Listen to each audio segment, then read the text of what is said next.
Hello everyone and welcome back to Tabletop Tea Time. This is the monthly board game show where I invite creators on and we talk about a topic.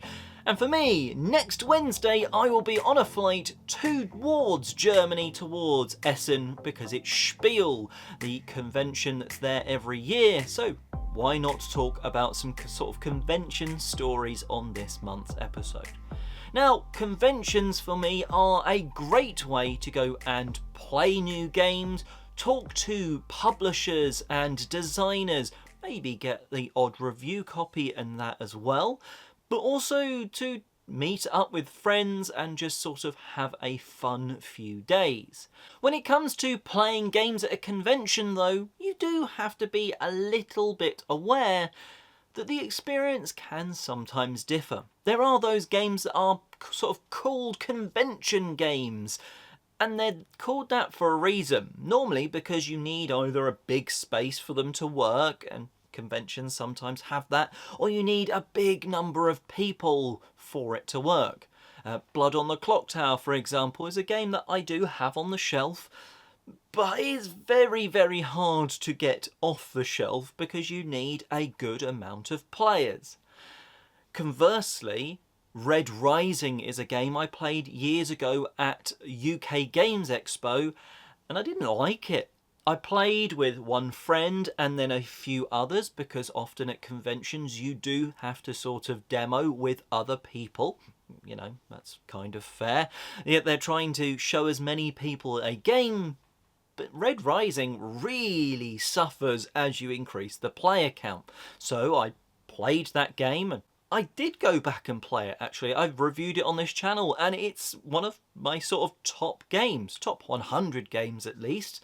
And because at 2-player, maybe 3-player as well, it's very fast round the table. The market of cards that you are influencing, putting something in one column, taking from another, you have a lot of control over. As soon as you have 4, and I think even the first time I played it at UK Games Expo those years back was at 5. And it just meant, right, there's no point looking at what's going on until it's like the person before me. And I hate it when games do that. Another one that I played with a huge player count was World Wonders at Spiel, I think a couple of years ago. And I played them, both of those games, at big player counts. Now, I've not gone back to play World Wonders because it was really slow round the table.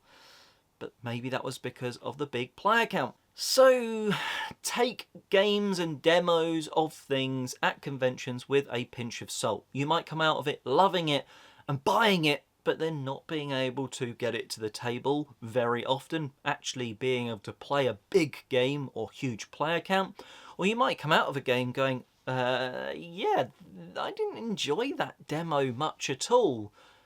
But just think, was it because you were playing it for the first time and learning lots of complex rules? Was it because the player count isn't what you'd actually normally play it at? I do need to go back and play World Wonders, for example, because I think it would work really well at a low player count.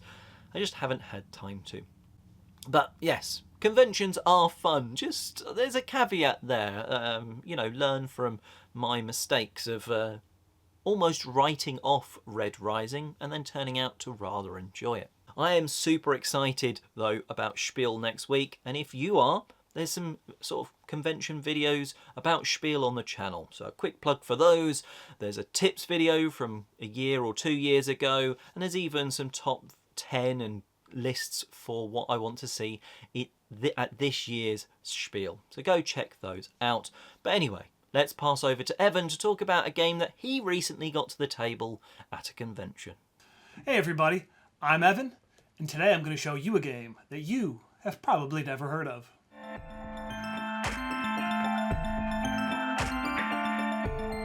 Today I have a question for you. Do you know your meat? Would you consider yourself a meat master? I'm going to guess the answer to those questions was probably no. However, that doesn't stop me from recommending this game, Meat Master. This is a party educational, with a little tiny bit of deduction game, and it's about meat. So let's go down to the table and I'll show you how it works.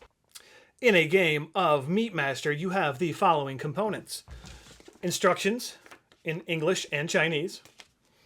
You have these card holders, enough for 5 players.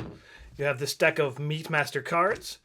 You have these reference cards, which show you the symbols for calories, protein, fat, and cholesterol. And then you have a big stack of meat cards. So what you do on your turn is every player is dealt 3 meat cards from the deck, oriented this way. So you see the cards in front of you. You see these pictures and what they are, the name of what they are. So we have here is eel, squab, and beef round. They are all 100 grams of these types of meat. So once all the players have done that, you look around the table, and what you see is every other player's statistics for that particular meat. So then what happens is 2 of these cards are flipped over. Let's see here. So and then the active player chooses one of them. So let's say they choose this one. Fewest cholesterol. So in order to win this card, you have to pick the one in front of you that has the fewest cholesterol. Of course, you're looking at this side, so you don't actually know what that is. However, you can see everyone else's around the table. So sometimes you can kind of deduce, like what this might possibly be. Since you can see this here, you can see that this beef round has the smallest amount of cholesterol out of the ones in front of this player. So if you see maybe some beef around the table at some other players, maybe you can figure out that might be your lowest. Sometimes you're just taking a blind, wild guess. So then I believe after a player scores 3 of these, the game ends. As you can see, there's most calories, most cholesterol, second most protein, fewest protein, most fat, second most fat, and so on. The fun part about this game is you have no idea what this stuff is. So let's do a little test here. Out of these 3 cards, 100 grams of sparrow, 100 grams of frog, and 100 grams of pork belly, which one has the most fat? Do you know the answer? Let's see. The most fat out of all of these things is the pork belly. Did you know that this was so high in fat and this was so low in fat? So, you probably didn't. And that's the fun of the game. That's basically how you play Meat Master. It's quick, it's silly, it causes a lot of confused looks around the table as you're trying to figure out what could these possibly be. So let's go back up to the top of the table and I'll tell you what I think about it. And there you have it. That's Meat Master. Recently I went to my hometown convention, Grand Con, and I usually like to throw in a few games that nobody's ever heard of, some interesting things, show some people something they've never seen before, and you know what, I threw Meat Master in there this year. And I think it went over pretty well. I ended up showing it to Liz from Long Distance Gamers and Clay from Beer City Board Games. I'm like, look, try this game. It's weird, but you're going to like it. Then it's fun because it's set up on the table. You're like looking at these pictures of meat, and people are walking by and like, what are you playing? Even like Grant from Grant's Game Rex had to stop by and like, is that a game about meat? What are you doing? So that's always a fun reaction. But I do enjoy the game. It is not a game that I'm going to play all of the time. It's maybe a game that I break out once a year to show people because I think. There's not a lot there, and there's just kind of a lot of guessing, and maybe if you did play it too much, you might learn a little too much, and that kind of takes the fun out of it.